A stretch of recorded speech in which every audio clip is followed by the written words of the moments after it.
Halo semuanya, gue Mikal dan ini adalah Realme Book Prime.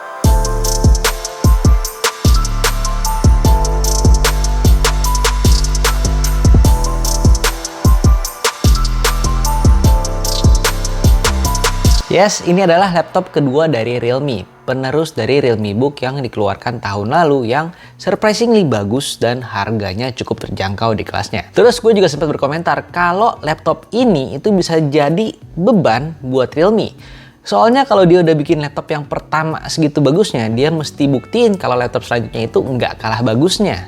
Dan Realme Book Prime ini hadir menjawab pertanyaan gue, yaitu apakah Realme mampu menjaga standar laptopnya? Realme Book Prime yang ada di tangan gue ini adalah yang warna real green dengan konfigurasi Intel i5 11320H dengan RAM 8GB dan storage internal 512GB. Kotaknya minimalis kecil dan di dalamnya ini ada laptopnya, buku panduannya, kabel USB Type-C to C, dan kepala chargernya yang 65 watt. Bodinya ini sudah terasa solid dan premium dengan ukuran panjang 307,21 mm dan lebar 228,96 mm serta tebal 15,5 mm pada bagian tertebalnya dan berat 1,37 kg. Laptop ini sudah masuk jajaran ultrabook yang tipis dan enteng serta powerful. Di bagian lidnya ini masih simple dengan tulisan Realme.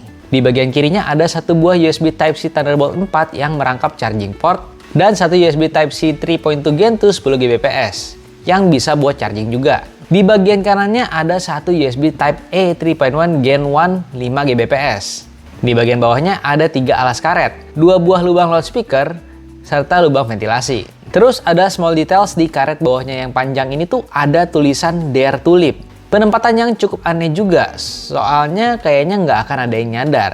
Tapi ya bagus deh jadinya simple. Kalau kita buka lidnya ini ada keyboard chiclet dengan tombol panah yang lebih kecil atas bawahnya. Dan di atasnya ada tombol FN keys yang berfungsi sebagai tombol multimedia juga. Kemudian di kanan atas ada tombol power yang merangkap fingerprint scanner. Displaynya sendiri menggunakan panel IPS LCD dengan aspek 3:2. Screen to body ratio 90% dan resolusi 2K 2160x1440 dengan refresh rate 60Hz dengan peak brightness di 400 nits. Color gamutnya di 100% sRGB dan viewing angle 170 derajat. Bezelnya juga sudah tipis di kiri dan kanannya. Di bagian bawahnya ini ada logo Realme dan di bagian atasnya ada webcam dengan resolusi HD. Chargernya ini 65 watt yang juga support fast charging HP Realme. Jadi kalau pakai satu charger ini, kamu juga bisa ngecas HP Realme kamu dengan cepat. Baterainya sendiri ini berkapasitas 54 Wh yang diklaim bisa untuk ngeplay video lokal selama 12 jam. Tapi dalam pemakaian normal gue untuk browsing, ngetik, dan sesekali nge-YouTube ini bisa bertahan sekitar 5-6 jam dan untuk chargingnya butuh waktu 2 jam dari 6% sampai 100%. Untuk performance-nya berikut hasil benchmark dari PC Mark X dan Cinebench R23.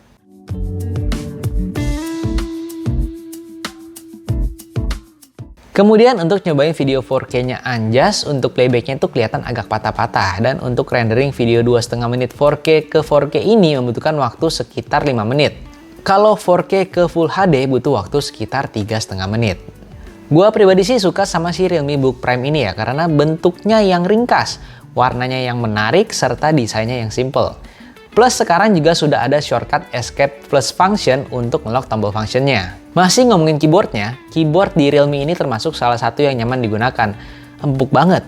Dan disertai dengan backlight LED 2 tingkat keterangan. Tapi menurut gua backlightnya ini masih agak redup. Layarnya yang beresolusi 2K dengan refresh rate 60Hz ini udah sangat bagus digunakan untuk berbagai skenario. Mulai dari nonton sampai editing karena sRGB-nya sudah 100% jadi warnanya juga sudah akurat. Refresh rate-nya itu 60Hz dan karena rasionya itu 3:2, kita akan ngelihat layar ini lebih tinggi daripada layar yang pakai rasio berbeda seperti 16:9 atau 16:10. Kemudian untuk trackpad-nya ini tuh juga sudah cukup nyaman digunakan. Cuman emang telapak tangan gua terkadang masih nyentuh trackpad-nya, jadi kadang cursornya itu bisa nyasar-nyasar. Lalu selayaknya laptop lainnya ini kamera depannya tuh masih di resolusi HD yang sudah cukup untuk video meeting seadanya aja. Untuk speakernya suaranya juga sudah bagus dan keras untuk ukuran ultrabook seperti Realme Book Prime ini. Suara kipasnya pun nggak terlalu mengganggu walau di dalam keadaan full power. Tapi ada satu hal yang cukup bikin gue heran sih. Ini kenapa dari bawaannya tuh Realme sudah partisi SSD-nya jadi 2, Drive C dan Drive D.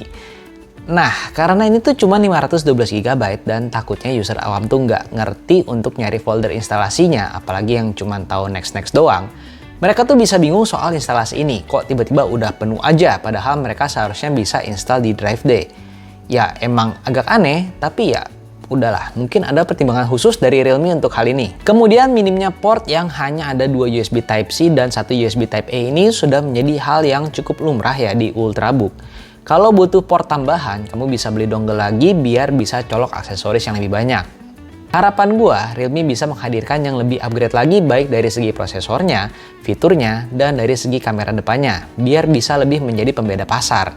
Untuk sekarang, gua belum tahu harganya, tapi tebakan gua harganya seharusnya mirip-mirip sama Realme Book pertama, dan di range harganya seharusnya ini menjadi salah satu Ultrabook pilihan. Oke, gua rasa sampai di sini dulu untuk video gua. Terima kasih udah menonton. Jangan lupa untuk subscribe ke channel Gadget Tapa dan klik like serta share-nya karena itu semua akan sangat membantu channel ini untuk berkembang. Gua Mikael dari Gadget Tapa undur diri dan sampai jumpa di video berikutnya. Dah.